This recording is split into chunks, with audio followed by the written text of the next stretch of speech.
मैं doctor jail Saini आज BSc part second maths paper third vector calculus का जो टॉपिक है डिफरेंशिएशन ऑफ वेक्टर यानी सदिशों का अवकलन के बारे में बताऊंगा। हम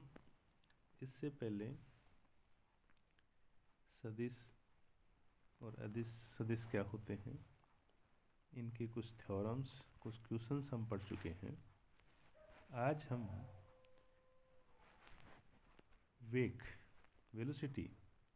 यानी v equal to D R upon D t, इसको आर डॉट से व्यक्त करते हैं।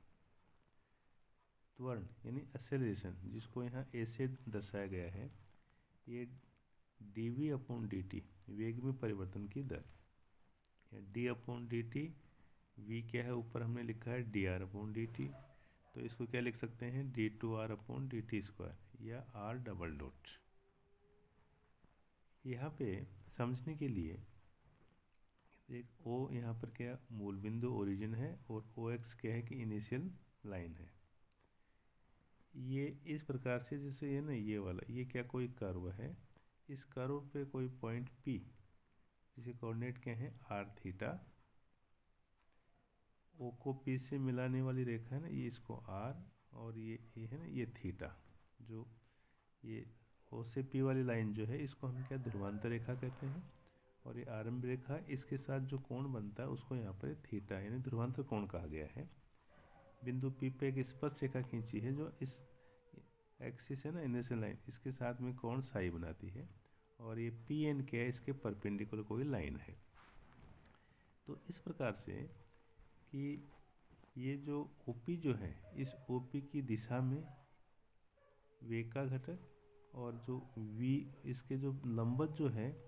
वेग का घटक, ये अरीय वेग और अनुप्रस्थ वेग यानी रेडियल वेलोसिटी और ट्रांसवर्स वेलोसिटी कहलाते हैं। इसी प्रकार इस OP की दिशा में जो त्वरण है उसका घटक और इसके लंबवत जो त्वरण का घटक है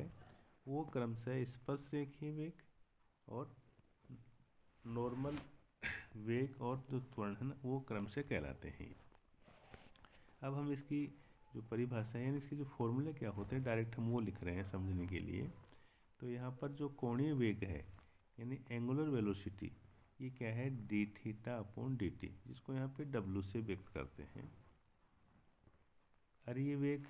रेडियल वेलोसिटी, ये क्या है d are upon D T यानी इक्वल टू आर डॉट। ऐसे यहाँ पर अनुप्रस्थ वेग जिसको हमने ट्रांसवर्स वेलोसिटी कहते हैं, या are D theta upon D T या आर थीटा डॉट है ना उससे व्यक्त करते हैं। उसके बाद में अरीय त्वरण यानी रेडियल एक्सेलरेशन, इसका फॉर्मूला होता है D two are upon D T square minus R D theta upon D T का होल स्क्वायर, या इक्वल टू इसको अपन R double dot minus R theta dot square है ना ये भी लिखते हैं। इसी प्रकार से अनुप्रस्थ त्वरण यानी ट्रांसवर्स एक्सेलरेशन इक्वल टू ये होता है R D two theta upon D T square plus two D R upon D T into D theta upon D T, या R theta double dot plus two R dot theta dot. स्पर्श रेखीय वेग tangential velocity, तो ये है v equal to D S upon D T होती है। इसी प्रकार से अभिलंबिक जो वेग है नॉर्मल वेलोसिटी, ये क्या होता है इसका मान 0 होता है यहाँ पे। इसी प्रकार से स्पर्श रेखीय त्वरण टेंजेंशियल एक्सेलरेशन, इसका ना D two S upon D T square equal to इसको हम D we upon D T equal to D we upon D T को हम लिख सकते हैं D we upon D S into D S upon D T equal to ये D we upon D S तो है ही, और D S upon D T को हम क्या है वी जो है ना वो लिख लेते हैं। इसी प्रकार से अभिलंबिक त्वरण नॉर्मल एक्सेलरेशन है ना ये होता है equal to v square upon rho, जहाँ पे रो जो है वो है रेडियस ऑफ कर्वेचर यानी वक्रता त्रिज्या, जो हम पहले पढ़ चुके हैं। तो यहाँ पर क्या है कि हमने इनके क्या केवल फॉर्मूले जो है ना वो दिए हैं, इनको डिटेल में स्टडी जो है वो हम जो डायनेमिक्स जो है उसके अंदर पढ़ेंगे आगामी कक्षाओं में। अब हम इनके लिए क्या कुछ क्वेश्चंस लेते हैं, उसके द्वारा इनको समझते हैं। एक कण वक्र क्या है, x equal to 4 cos t, y equal to 4 sin t और z इक्वल टू 6t के अनुदिश गतिमान है। यानी एक जो कर्व है, एक कण है, पार्टिकल है, जो कर्व जो है ना उसके अलोंग है ना इस प्रकार से क्या है, मूविंग कर रहा है, गति कर रहा है। तो समय t इक्वल टू 0 पर उसका वेग और त्वरण ज्ञात कीजिए। तो यहाँ पर हम सबसे पहले मानेंगे कि जो वक्र का कोई जो बिंदु है, जैसे एक्स वाई जेड, उसका जो स्थिति सदिश यानी पोजीशन वेक्टर अगर आर हो तो उसको हम लिखते हैं r equal to x i plus y j plus z k. अब यहाँ पर इक्वल टू ये है ना 4 cos T I plus 4 sin T J plus 6 T के है ना, ये हम यहाँ पर एक्स वाई जेड के मान जो है ना ये यहाँ लिखेंगे, तो ये इसका स्थिति सदिश ये आ जाएगा। उसके बाद में फिर हमें निकालना है वेग। तो वेग इक्वल टू क्या होता है, d are upon D T equal to, तो ये जो ऊपर आर इक्वल टू हमने ये लिख रखा है ना ये वाला, तो इसको क्या है टी के सापेक्ष है ना, आप क्या करेंगे इसको डिफ्रेंशिएट करेंगे। तो यहाँ पर ये आ जाएगा -4 sin टी आईटा प्लस इसमें sin टी क्या हो जाएगा cos टी, तो ये हो जाएगा 4 cos टी जे प्लस यहाँ पर टी जो उसका 1 हो जाएगा तो ये आ जाएगा 6k। तथा अब जो त्वरण है तो वापस जो ये D R upon D T है ना, इसको टी के सापेक्ष अवकलन करेंगे तो लिखेंगे d two are upon D T square. तो इसका है ना आप दोबारा इसका क्या करेंगे, डिफ्रेंशिएशन करेंगे। तो इक्वल टू, तो ये क्या आ जाएगा -4 sin टी का आ जाएगा cos टी आईटा, फिर यहाँ पर cos टी का क्या हो जाएगा -sin टी, तो 4 sin टी जे और ये 6k है, इसमें t है नहीं तो ये हो जाएगा 0। तो इस प्रकार से माइनस अगर अपन बाहर ले लें तो ये 4 cos T I plus 4 sin T J. अब t इक्वल टू 0 पर जो वेलोसिटी है ना वो क्या होगी, तो आप इसके अंदर जो है ना वेलोसिटी वाला जो फॉर्मूला है ये, इसमें जो t है इनकी जगह आप क्या रखेंगे 0। तो यहाँ पर ये आ जाएगा -4 sin 0 आईटा प्लस 4 cos 0 जे और है ना प्लस 6k। तो इक्वल टू साइन 0 का मान 0 होता है, cos 0 का मान 1 होता है, तो ये हो गया 4j और ये 6k है। तो इस प्रकार से इसका t इक्वल टू 0 पर जो वेलोसिटी जो है वेग है वो हो जाएगा 4j प्लस 6k। तथा इस वेग का परिमाण यानी इसका जो मैग्नीट्यूड है वो क्या हो जाएगा कि यहाँ पर ये जो j जैसे आईटा जे और के जो है ना इनके जो गुणांक हैं उनका वर्ग करके हम क्या करते हैं, इनको जोड़ते हैं, उनका अंडर रूट लेते हैं। तो यहाँ पर वेग का जो परिमाण है वो जाएगा अंडर रूट, यहाँ पर आईटा तो है नहीं तो यहाँ पर जे का गुणांक क्या है 4, तो इसका लिखा अपने 4 स्क्वायर, प्लस यहाँ पर के का गुणांक क्या है 6, तो इसका लिखा हमने 6 स्क्वायर। तो इसका अंडर रूट है ना ये करके इसको सोल्व करेंगे तो इक्वल टू ये हो गया 16 प्लस 36, तो ये हो गया √52। तो इसको 52 को हम लिख सकते हैं 13 इंटू 4, तो 4 का आ जाएगा 2, तो 2 √13 जो है ना वो इसका क्या आ जाएगा, परिमाण आ जाएगा। इसी प्रकार t इक्वल टू 0 पर जो त्वरण है तो ये जो एक्सेलरेशन है ना ये वाला, इसके अंदर भी हम इसका मान रखेंगे, t की जगह 0 इन दोनों जगह, तो cos 0 का मान तो 1 होता है, sin t का मान 0 होता है, तो इसमें केवल ये है ना माइनस का 4 क्या है आईटा है ना वो आ जाएगा। तो ये हमने यहाँ पर लिखा है t इक्वल टू 0 पर त्वरण equal to -4 cos 0 iota plus 4 sin 0 j, तो इक्वल टू माइनस यानी 4 आईटा प्लस 0 यानी इक्वल टू माइनस का 4 आईटा। तथा त्वरण का परिमाण के लिए क्या करेंगे कि यहाँ पर केवल आईटा ही है तो इसका गुणांक क्या है -4, तो ये हो जाएगा -4 का स्क्वायर का अंडर रूट, तो इक्वल टू √16, तो ये क्या हो जाएगा यहाँ पर 4 आ जाएगा यहाँ पर। अब हम क्या है कि जैसे एक दूसरा क्वेश्चन जो है ना उसको लेते हैं यहाँ पर। तो एक गतिमान कण का जो पथ है r equal to t square iota minus का t cube j plus t की पावर 4k है, तो t इक्वल टू 1 पर वेग ज्ञात कीजिए। और इस वेग का एक सदिश है वेक्टर 8 आईटा माइनस जे प्लस 4k के अनुदेश इसका घटक क्या है, इसका कंपोनेंट क्या है, और समय t इक्वल टू 1 पर परिणामी त्वरण भी ज्ञात कीजिए। तो इसके लिए क्या है कि हम चूंकि यहाँ r इक्वल टू क्या है टी स्क्वायर आईटा माइनस का t cube j plus t की पावर 4k है, देयरफॉर वेलोसिटी जो है वो d are upon D T equal to क्या हो जाएगा 2t आईटा माइनस का 3t स्क्वायर जे प्लस 4t क्यूब के। अब t इक्वल टू 1 पर जो वेग है ना वो क्या हो जाएगा, आप इसे मान रख दीजिए, t की जगह 1, तो ये आ जाएगा 2 आईटा, यहाँ रखोगे तो माइनस का 3j, यहाँ रखोगे तो प्लस का 4k। फिर जो सदिश जो दे रखा है ना 8 आईटा माइनस का j प्लस 4k, उसकी दिशा में एकांक सदिश यानी यूनिट वेक्टर वो क्या होगा, सदिश और उसका परिमाण। तो हमने लिखा है 8 आईटा माइनस का j प्लस 4k अपॉन ये जो 8 आईटा माइनस j प्लस 4k ने इसका परिमाण इक्वल टू ऊपर तो आ जाएगा 8 आईटा माइनस j प्लस 4k, और इसका क्या हो जाएगा अंडर रूट यहाँ 8 का स्क्वायर प्लस माइनस 1 का स्क्वायर प्लस 4 का स्क्वायर। इसको सोल्व करते हैं तो 8 आईटा माइनस का j प्लस का 4k अपॉन ये आ जाएगा 64 प्लस 1 प्लस 16 का अंडर रूट। तो 8 आईटा माइनस का j प्लस का 4k अपॉन इनको ऐड करोगे तो आएगा अंडर रूट 81 का क्या हो जाएगा 9। तो 8 आईटा minus j plus 4k upon 9 जो है ना ये इसका ये हो जाएगा, उसकी दिशा में क्या एकांक सदिश हो जाएगा। अब यहाँ पर क्या है कि t इक्वल टू 1 पर जो सदिश है ना ये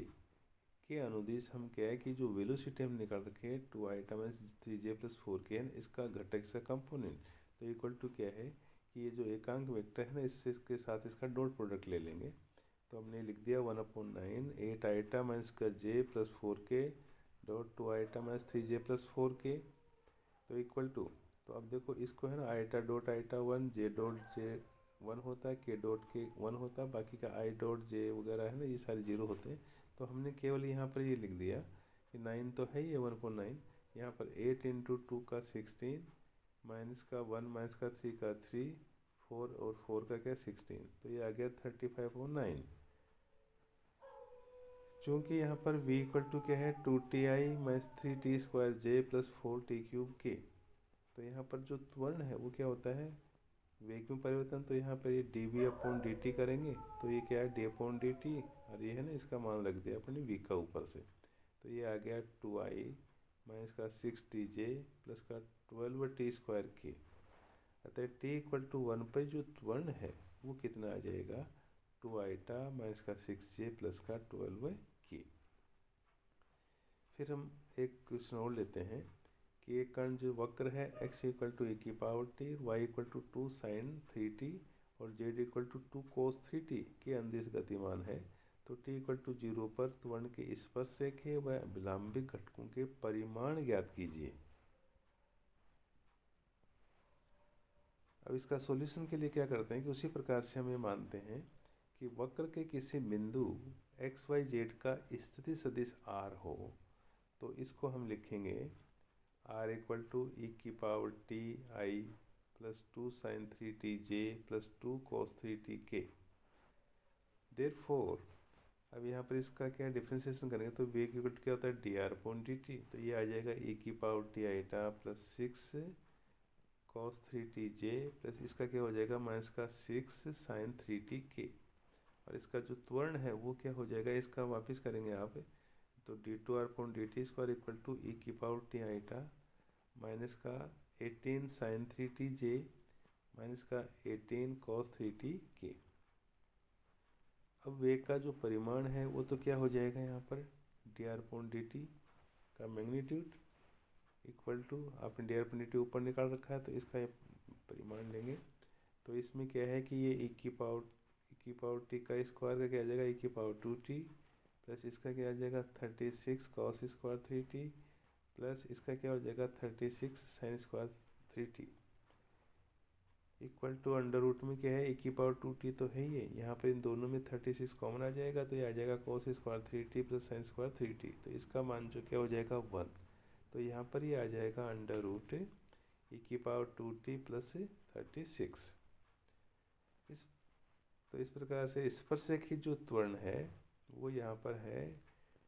dv upon dt equal to d upon dt dr upon dt का परिणाम equal to d upon dt है ये, और ऊपर हमने निकाला है ये dr अपॉन dt का परिमाण जो है ना अंडर रूट e की पावर 2t प्लस 36। तो इसको अगर हम क्या करते हैं डिफ्रेंशिएशन करते हैं इसका, तो ये जैसे रूट जैसे अंडर रूट के अंदर है ये, तो इसका क्या आ जाएगा 1/t, और इसी के है ना e⁻2t + 36 से इसकी पावर माइनस का हाफ बच जाएगा ये, और इसका e⁻2t का वापस करेंगे तो क्या आएगा 2 × e⁻2t, तो इक्वल टू 2 से 2 कैंसिल हो गए, तो इसको हम लिख देंगे e⁻2t upon under root e⁻2t + 36। अतः t = 0 पर इस पर से एक ही जो त्वरण है वो क्या आ जाएगा e⁻0 upon under root e⁻0 + 36, तो इक्वल टू क्या आ जाएगा ये 1 अपॉन अंडर रूट e⁻0 का 1 हो जाएगा, तो प्लस 36, तो ये क्या आ जाएगा 37 अंडर रूट में, तो इसके इक्वल टू आ गया 1 अपॉन अंडर रूट 37, है ना ये वाला। तो ये तो इस पर से एक ही त्वरण आ गया। इस प्रकार से त्वरण का जो परिमाण है वो अपन d2r अपन dt² का परिमाण निकाल देंगे। तो ये अपने ऊपर निकाल रखा है, तो इक्वल टू ये आ जाएगा अंडर रूट में e⁻2t + 18 का स्क्वायर sin स्क्वायर 3t + 18 का square cos square 3t equal to under root e⁻2t है प्लस इसमें है ना अंडर 18 स्क्वायर कॉमन ले लेंगे, तो ये क्या sin square 3t + cos square 3t बचेगा, इसका मान 1 होता है। तो हमने यहाँ पर डायरेक्ट ये लिख दिया e⁻2t + 18 square equal to under root में e⁻2t + 18 का स्क्वायर होता है 324। अतः t = 0 पर त्वरण का जो परिमाण है वो क्या आ जाएगा e⁻0 + 324 इक्वल टू e⁻0 होता है 1 + 324, तो इसको ऐड करेंगे तो आ जाएगा ये अंडर रूट में 325। अतः अभिलंबिक जो त्वरण है उसका वो क्या होता है कि वैसे देखो त्वरण का स्क्वायर इक्वल टू का त्वरण क्या होता है, त्वरण का स्क्वायर इक्वल टू इस पर से के त्वरण का स्क्वायर प्लस अभिलंबिक त्वरण का स्क्वायर। तो हमने अभिलंबिक त्वरण लिखा है, तो अभिलंब का स्क्वायर को अगर अभिलंब त्वरण लिखेंगे तो ये आ जाएगा अंडर रूट त्वरण का स्क्वायर एंड एक्सेलरेशन माइनस इस पर से के त्वरण का होल स्क्वायर इक्वल टू, अब हमने देखो ऊपर ये दोनों निकाल रखे हैं, तो ये आ जाएगा अंडर रूट 325 का होल स्क्वायर माइनस इस पर के त्वरण जो है ना वो पर निकाला था 1 अपॉन अंडर रूट 37 का होल स्क्वायर इक्वल टू, तो इसको सोल्व किया तो ये आ जाएगा है ना अंडर रूट में 325 माइनस 1 अपॉन 37 इक्वल टू, इसको एलसीएम लेके सॉल्व करेंगे तो 325 × 37 माइनस 1 अपॉन 37, इस 325 को 37 से गुणा करेंगे तो आएगा 12,025 माइनस 1 अपॉन 37, तो है ना इसमें कम करेंगे तो कितना आ जाएगा 12,024 अपॉन 37 का अंडर रूट। तो इस प्रकार से हमने क्या है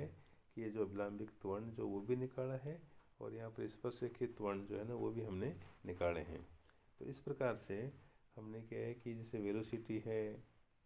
ना त्वरण है, इस अरीय वेग अनुप्रस्थ वेग वगैरह है ना, ये सारे हमने यहाँ समझने की कोशिश की है। आशा करता हूँ कि आपको समझ में आएंगे। धन्यवाद।